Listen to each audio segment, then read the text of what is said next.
time, but I'll see what I can do. It's driving me nuts. It's kind of getting the head too warm. All right, so we have 35, 40 minutes, and we have 101 slides to go through. So let's get on with this and have a little bit of fun. Intro slide is obviously a nice one with just like the CornCon. Whoever the heck came up with that CornCon logo, by the way, that's up in the upper right-hand side, it's freaking awesome. All right, so as it says, for those of you that remember the old movie, vote for none of the above. So that would be the ideal opportunity and the ideal situation that we should be hitting this year. Unfortunately, this is, let's face it, probably about where we're going to see it about this year. For those of you that can see behind me, I actually have my Cthulhu sticker up there along with a bunch of other fun things. So a brief intro, for those of you that know me, hi. For those of you that don't, background as a researcher, obviously a father to a couple of two-legged and four-legged things. Geek and hacker, and I'm going to do a quick public service announcement on this talk, and the reason I'm going to do it is really because this actually isn't going to be a very nice and very friendly talk. It's going to be kind of grumpy-ish and all those other things. I'm also going to put a disclaimer that I don't have any skin in the game on this one. We are going to have a long conversation about voting. I really don't care who the hell you vote for. I actually just want you to get out and bloody vote. But I don't have skin in the game on this one. I can't vote in this country, and I really don't care who you are. I'd actually love to see McAfee get in just for sheer shits and giggles, because it couldn't be much different than we've had already. This is your country. Take it back, and I kind of want a fair fight. And to me, as far as I'm concerned, there is no such thing as a fair fight at the moment. So, if you were looking for a good, civilized, nice, friendly pep talk conversation, this is not going to be it. You have been warned. So scroll a moment over. Now, before we actually take a look at all of the voting systems, we're going to take a look at our industry and have a conversation about that. But before I do, I think we're going to have a quick little couple of conversations from 4 senators, which is the reason for doing this. The integrity of the election system is obviously tied to the machines that we vote on. You know, there's the mail-in voting, but there's all the shenanigans going on around that one. But we are going to focus on the digital voting systems because, well, we know them fairly intimately, unfortunately. And obviously, despite looking at those voting systems and despite there only being a certain number of individuals and organizations that can do anything about it, the industry itself does not seem to have stepped up as effectively as possible, which is why we'll go into that. But first, let's take a bit of a look at our industry, information security, information technology, call it whatever you want to call it. For good or for bad, information and our business is booming. It feels a little bit like the Wolf of Wall Street, unfortunately, at the moment. We are spending more and more and more money. I mean, it's absolutely ridiculous how much money we have spent. Now, obviously, this year, being 2020 and the year of who the hell knows what less is coming, whether we will end up breaking that 124 billion that we spent last year or not is going to be an interesting set of conversations. Now, ransomware, as we know, we probably are going to be spending more than that money. But from the remediation and the tactical standpoint, I'm not entirely certain if we want. So let's set the picture. We have spent or are spending billions in the industry. And if we're spending that much, you'd obviously logically think that, well, actually, maybe we're winning or we're doing okay. But, well, no, we are not. As it says, 6 trillion. That is a huge, ridiculous, and a number that most of us can't typically comprehend. I mean, even having that much would be kind of scary. And that's how much we're looking at the damages to hit annually by 2021. And those numbers and stats are out there in a bunch of different places. And not only are we not even close to winning, there's a huge argument out there to say that we're actually getting further and further behind from where we used to be. I mean, we all remember the day, or many of us remember the days, those of us who got gray hair, remember the days that we used to actually celebrate the fact that we stopped people at the firewall, and they got to a point where we were actually, well, okay, we found them.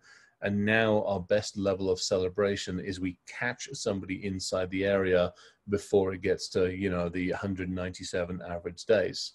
And those numbers, we all know they're all over the place. We all know that our own industry doesn't have good statistics.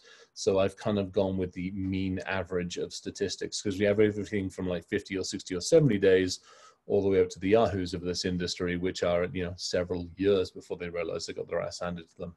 Not only do we actually not only are we not able to actually understand when somebody is in, when we eventually find the buggers that have got into our systems, it's going to take us another, on average, 70 days to actually get somebody the hell out of the network.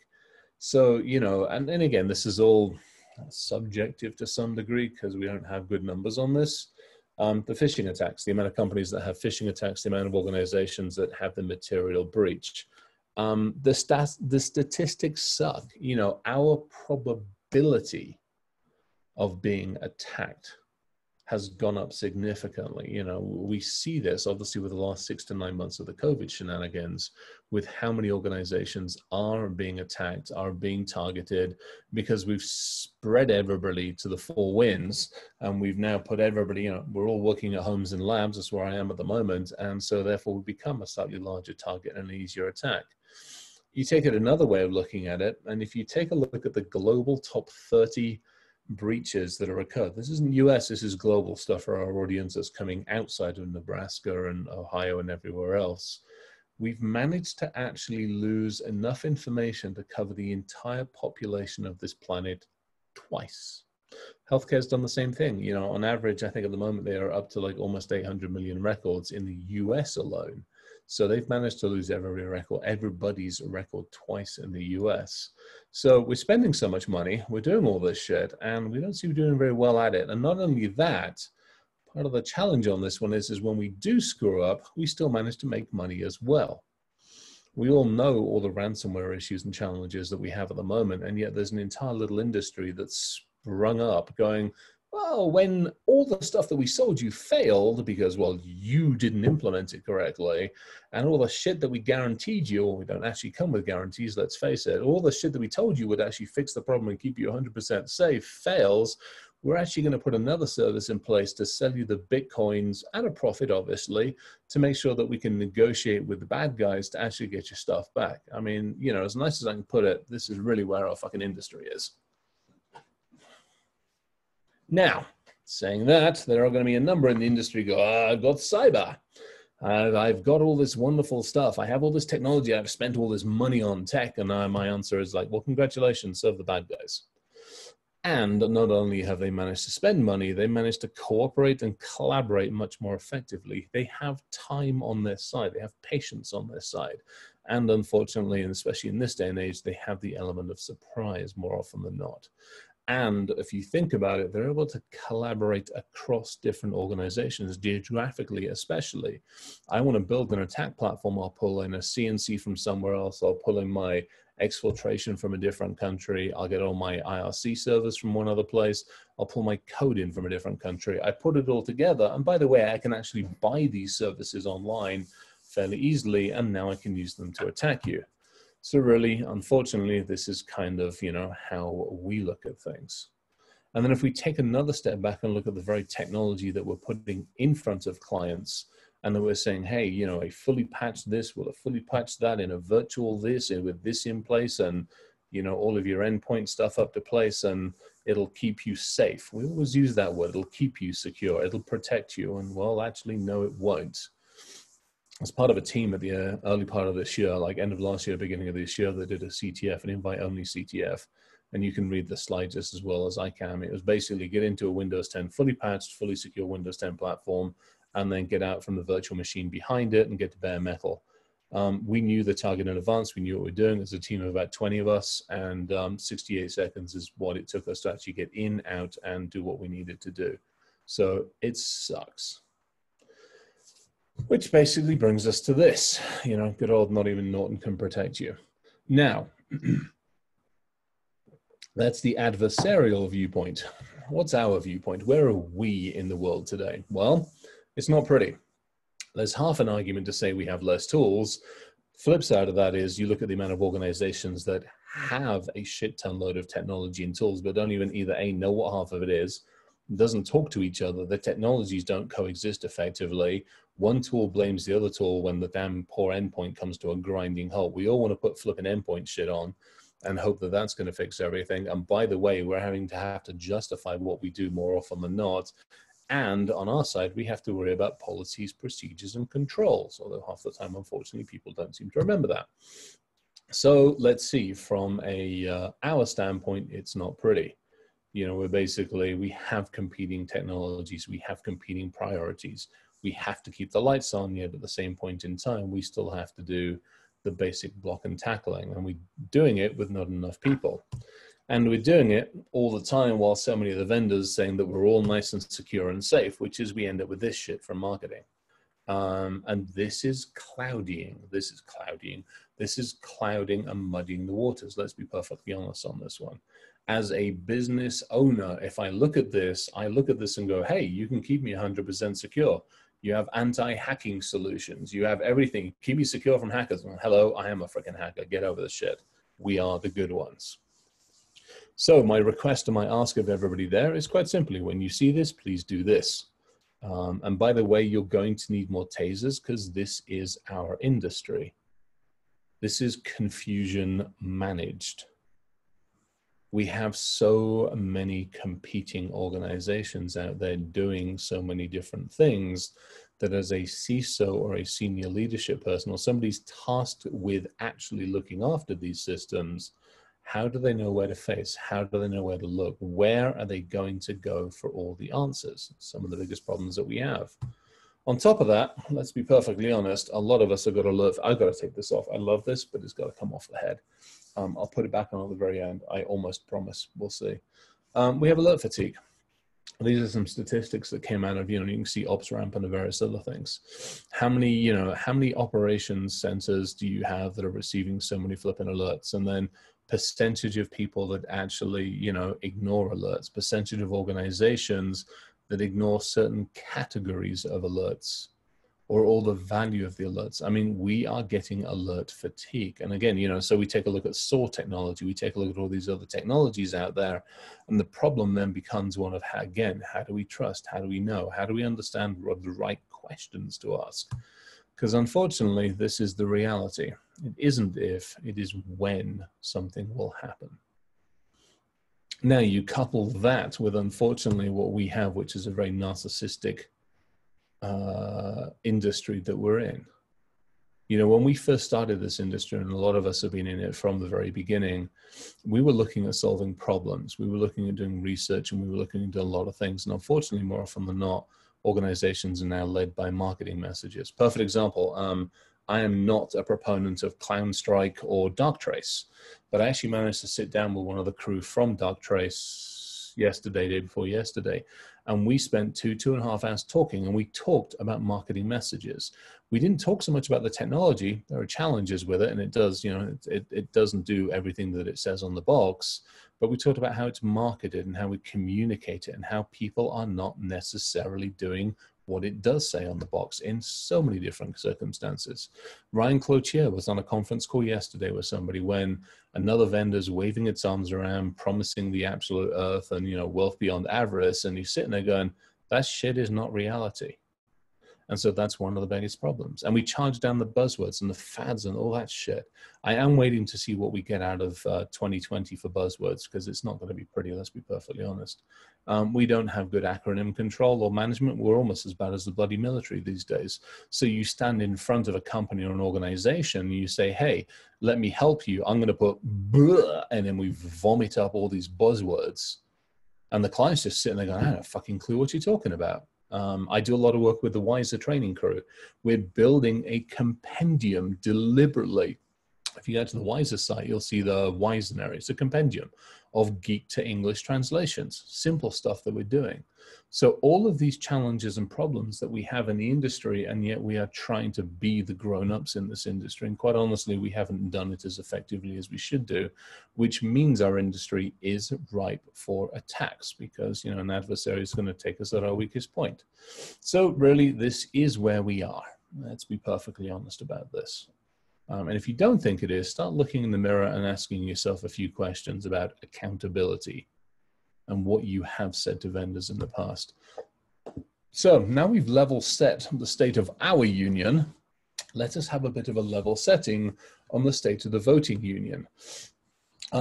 We are to some degree going to skip past some of the 2018 midterms and some of the shit that's going to happen so far, with a few notable exceptions.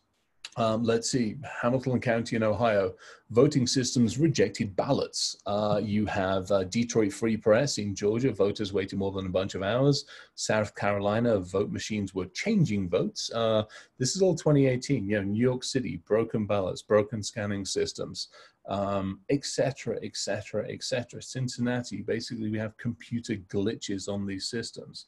Now we've had, I remember getting my first cease and desist from Diebold back in the Bush and Al Gore era. I think that was Florida, a fair few years ago now. So we're going back, what, 15, 16 years or something stupid like that. So this is not a new problem that we are facing. And yet here we are, several elections later, and we're still going through these same issues and still going through these same problems.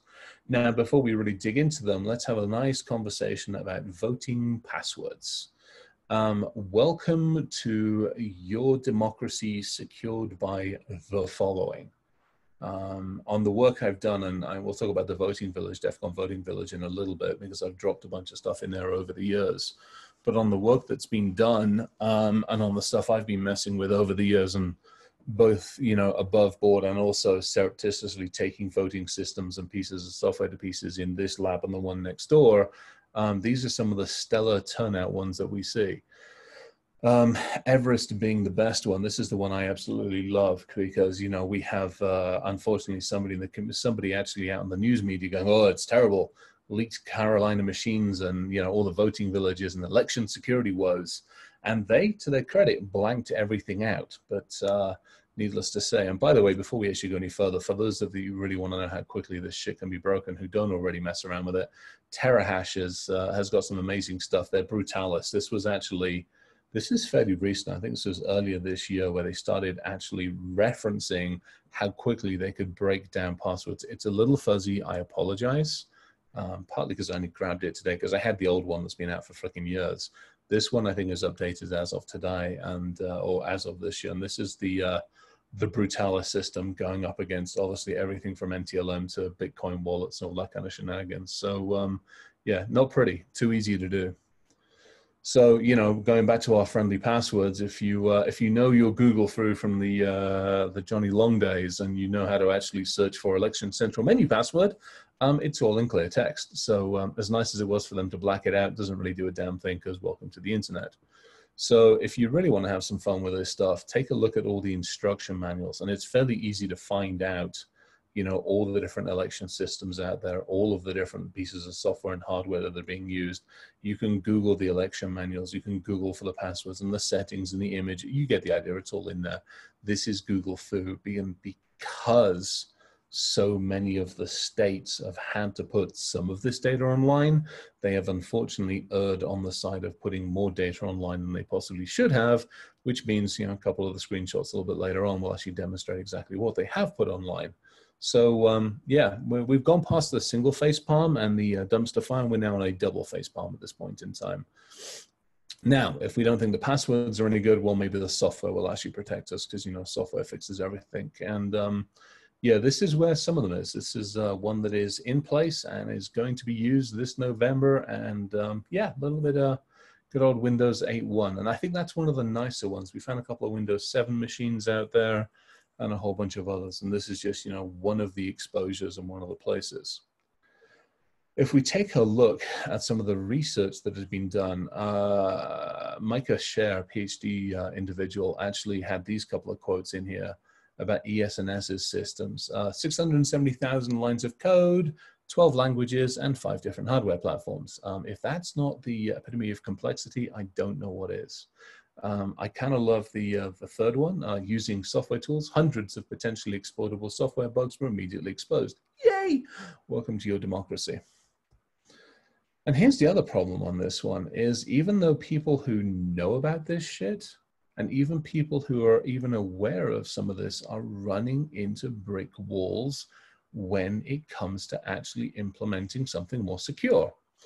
In this case, this is coming in North Carolina's voting board on this one. 2020 elections, basically the election system software, basically, board members and all this kind of good stuff, they were trying to put some older or some newer software in place that weren't actually able to. because they didn't have an adequate supply. So they've basically been forced by the supplier themselves to actually basically use a system that, as we know previously, is full of more fucking holes than a piece of Swiss cheese. And as you see at the bottom quote on there, disappointed with their zeal to sell products have lacked candor and not been forthcoming with the agency. And that, unfortunately, is a fairly consistent message. And this is why. This is another white paper that was put out. And this is just one excerpt from the white paper that talks about the weaknesses in the implementation. And this is stuff we're using. This isn't old stuff. This is stuff that is being used in what? Month and a half? What are we in now? October, aren't we? So what? You got about a month and a bit's time. This is the stuff that's being used. And then we have attack scenario examples, section 9, and all the vote of canceling the votes, adding votes, changing votes, denial of service to votes, voter confusion. It's ridiculous. And then we take another step back and go look at other findings. Malicious software running on machines stealing votes. Forensics will find nothing amiss. That I love. So what we're seeing with some of the voting attack systems is the anti-forensics that we see in a lot of other parts of the industry. Again, this is nothing more than another computer that counts your vote, or should count your vote, should we say. I love this one. Anyone who's got access to memory cards using the voting machine and the under 60 seconds. I mean, for those of you that are eligible to vote in this country, going into that little booth and being able to walk in and do something to that machine within 60 seconds, I think we all have those capabilities and abilities. Voting machine viruses. I mean, there's so much of this that is a challenge. Now, we take a step back and go, well, that's got to be the worst of it. And the answer is, well, no, that is not the worst of it. Welcome to Heart's voting system. And it is apparently, according to their literature and their propaganda, a secure, accurate, and accessible to all people. A secure voting system. So this is a really nice one. Top right-hand side, and we'll keep this going for a couple more pages. The top right-hand side was a recent report that was done on this system. And they evaluated 12 different domains for this Heart voting system. And as you can see, we're not talking complicated shit. Are firewall technologies and configurations adequate to protect the system? Fail. Are password implementations sophisticated for basic security? We're not even talking about two-factor. We're not even talking about getting fucking complexity here. We're talking, did you change the default 1, 2, 3, 4? No, according to this. And it gets better.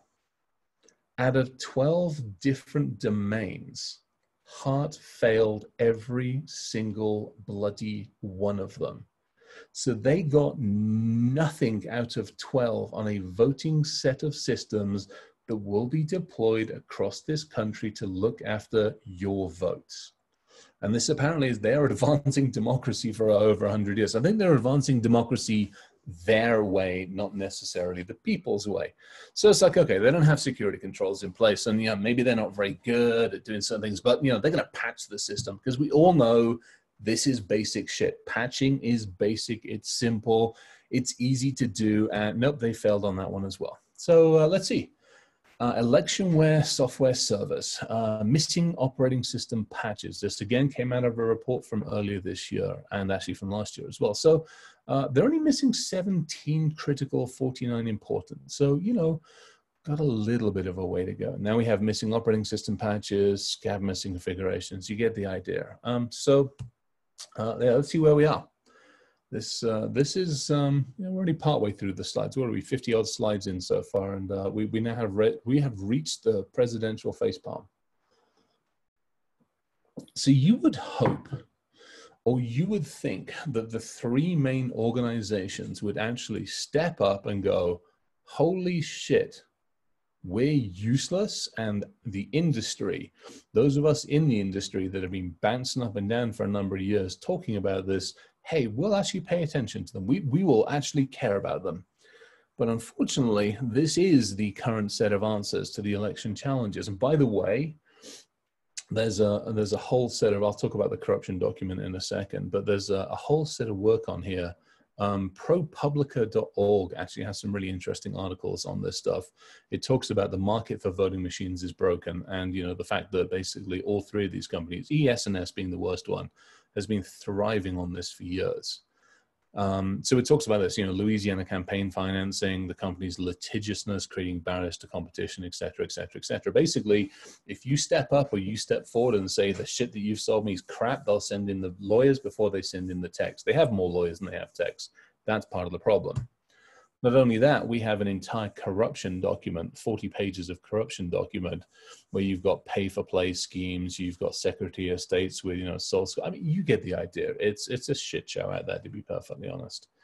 This document is available on the internet. Just feel free to do a quick Google search for any of the stuff in the ES&S corruption document, the themes in it, the topics on it, the whole lot. So we have picked on those last couple of slides only in ES&S, but obviously, Necessary, Dominion, and Hard have failed really, really badly.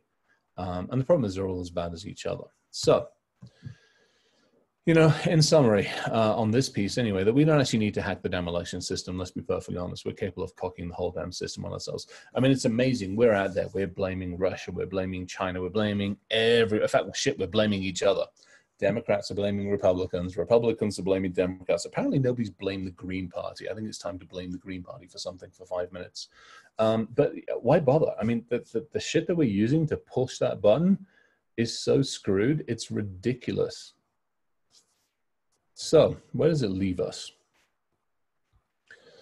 Let me put this one up. I like this one. This actually comes out of, I think, the Darwin Awards, which is, unfortunately, most of the population outside of our industry is relatively blissfully unaware of what the hell is going on. They don't typically see this full picture.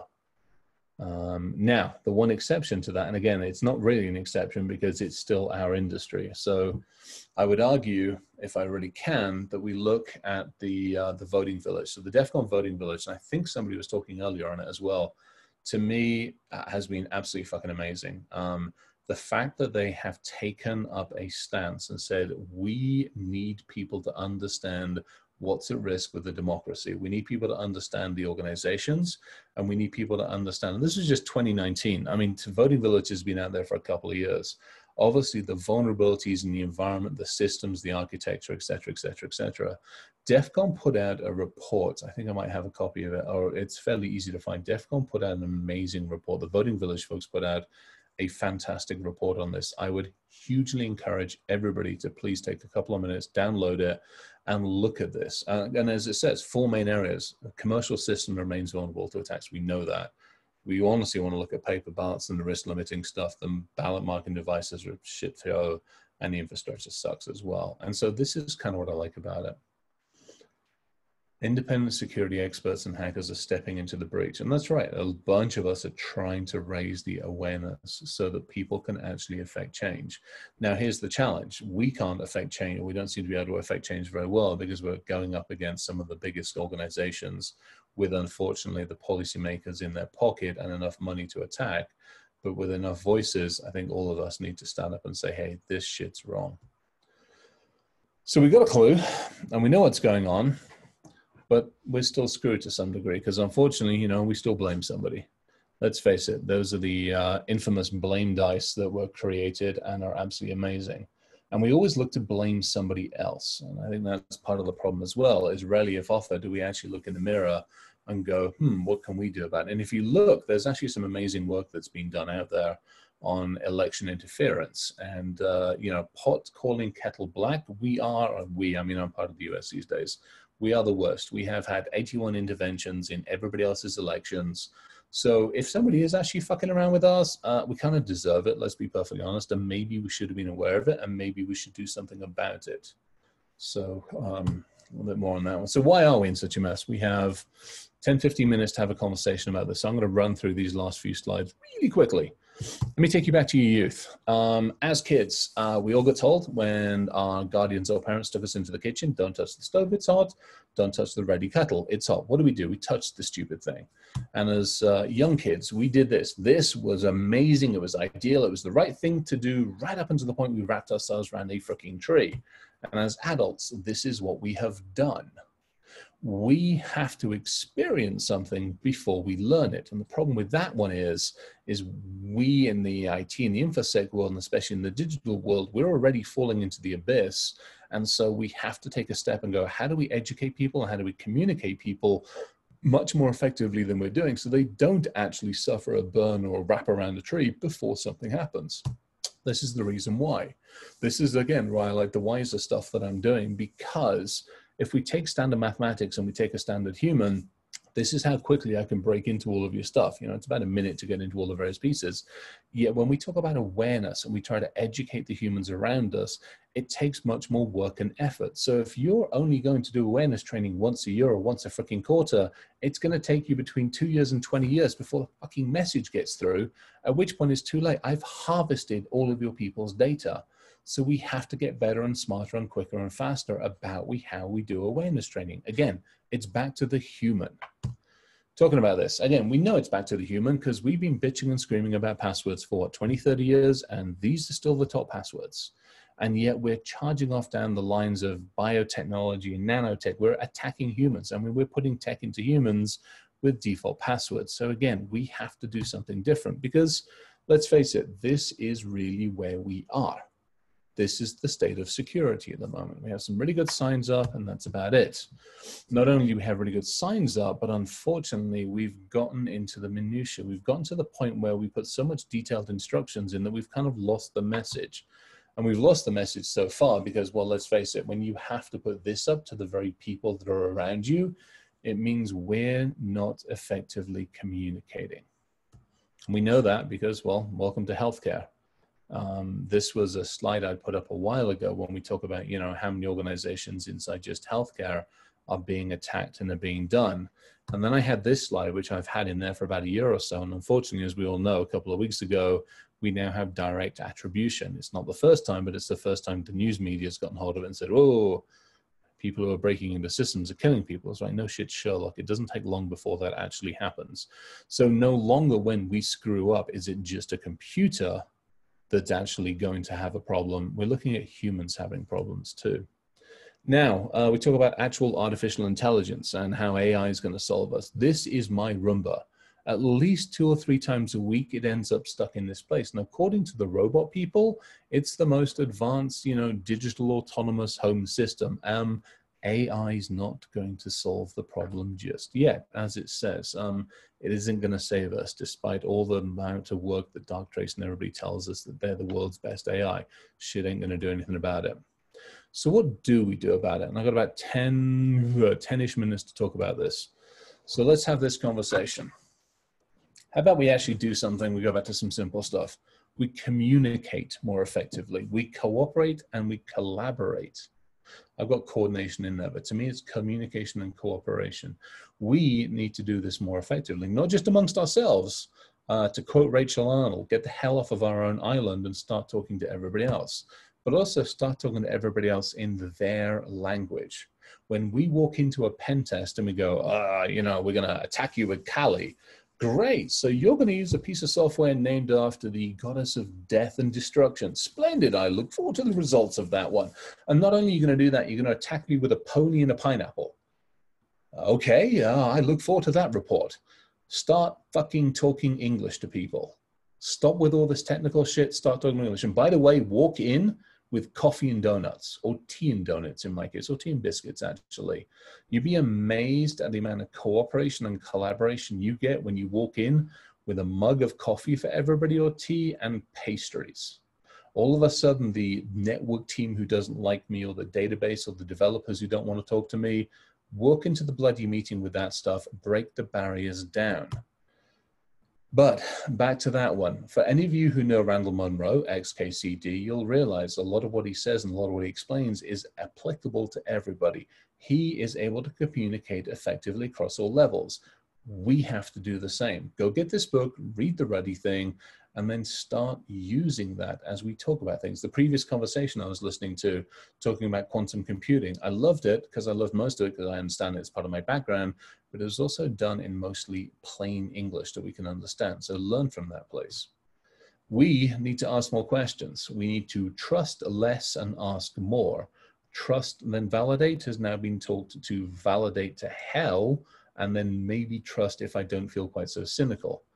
We have to ask more questions. When the vendor comes in and tells you that their shiny piece of 2020 shit with the new blinker light will fix all your problems, after you have tasered them, ask them more questions. I have lists of stuff. Many of us in this industry have lists of stuff to ask people. Collaborate. DevSecOps, end of discussion. All day DevOps is going on soon, 24 hours, 150 speakers. It's free. Be part of this community and help it, please. Share information. When you get your ass handed to you, tell people about it. When you do something wrong and you slip up and you smack your face on the floor, tell people how you tripped up.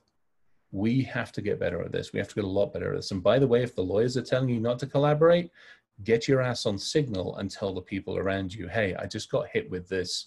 Help, please. Change the equation. We talk about technology all the time. Take a step back. Let's talk about the people and the process, please. And this is a big one, and it's key to many of us. This one's for all of us, and it's talking about mental health hacking. This is huge, and I think it's something we're not doing good at, especially the last 6 months. Unflipping plug. I take time off 6 o'clock at night till 9 at night and every Saturday. I don't care if the damn place is burning down. That is my time off. I will basically take downtime. You need to do the same. Please do something about it. This has to be our future. It is quite simple. We have to communicate, collaborate. We've got to bring everybody together. I don't care who you are. I don't care how many arms, limbs, color, hair, anything of that shit. I care about you, the human, and I care about whether you can actually come in and help make a difference. So stop blaming everybody, start working more effectively together. All right, I got 3 minutes to go through these last couple of slides. This is the stuff I was working on. I was going to talk at length about tractors. I was going to piss off John Deere and Cargill, and I was going to talk about how we're basically stopping or working on stopping water from flowing, tractors from running, crops from growing. Those are 3 things we're working on. Again, we focused on them years ago, Jesse and I did, and now there's a small team of us researching on the stuff for 2021. So if I get invited back to CornCon next year, I will give you a full demo of exactly how to stop a tractor from running and exactly how to stop corn from growing in a field. Yay for us. We need to stop blaming everybody else. Look in the mirror and go, what did I do wrong that I could have changed? How can I be more accountable? How can I do something different about this? This one's huge to me because we do spend so much time blaming everybody else. And we don't spend enough time going, what could I have done differently? Could I have communicated something differently to leadership or to anybody around me? Could I have collaborated more effectively? Should I have asked more questions of this dumbass vendor that came in promising me, you know, earth, eternity, and a free fucking steak dinner? Quit that shit. Spend more time, please, thinking about attribution. All right. Last couple of slides. I like this one. I like it for a bunch of different reasons. We've all come into this industry. We all come at these problems from different directions, but we are all in this together. No 2 ways about it. I cannot overemphasize that one. This is a fight that we're all in together. And quite honestly, as part of that, if we fight this as individuals, we will fail, or as individuals, we're going to fail. If we actually collaborate and work more effectively together, we do stand a chance of succeeding. So that is my closing request. Spend more time communicating and collaborating. When you want to berate somebody, take a step back and go, why? What can I do differently with this situation to turn it around? How can I approach this differently? How can I look at things differently? With the voting stuff, you know, I talk about the voting village, get involved, help them spread the word, talk to people there, talk to all of us that are messing around with the voting systems, talk to the people in charge, start writing to the various states and legislators and go, hey, this shit's wrong. We need to change this. So thank you very, very much. I thought, I did think I had a good slide at the very end. To John Johnson and obviously the crew at CornCon for putting this one on. Thanks a ton. Hopefully we went through 101 slides in 35 minutes, almost 40 minutes. So we did pretty good. Hopefully that wasn't quite too much of a fire hose for everybody. I need to put my CornCon hat back on for the final slide. And please have an awesome time. Thank you very, very much, everybody. Love you all. Stay safe. Hey, Chris, thank you so much for that. That was awesome. We do have we have at least one question out there, and if anyone wants to ask questions, send them in. So it's the community. So as the community as a whole could scan the nation's systems and secure them, what would the effects be, sir? Why is somebody calling me sir? And we can't secure everything. I mean, we already have that. When you think of it, we've got Showdown, we've got everything else. It's not about, I mean, you can do altruistic hacking. Some of us do altruistic hacking. but you are treading a really fine line, because the problem is you go in and you secure something, you don't know what else you might break. This is the problem with the altruistic side of the world. It's like, I'm just going to go and fix everything. No, you're not going to fix everything. You're going to break shit.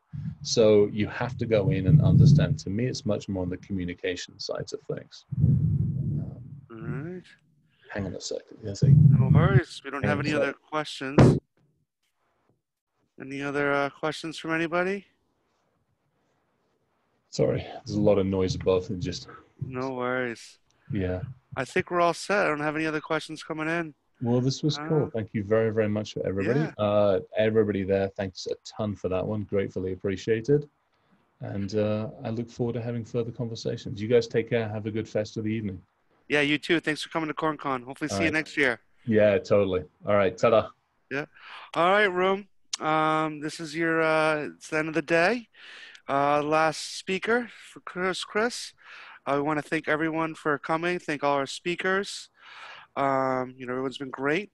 We do have some basic stuff. So first of all, if you don't know, the CTF opens at 8 p.m. tonight. Discord is open all night to keep discussions going. Insight Games is also going all night, and they, if you don't know, they have a Wii Switch for a prize for the grandma port. And again, thanks everyone for coming. Hopefully see you all tomorrow. Have a good day.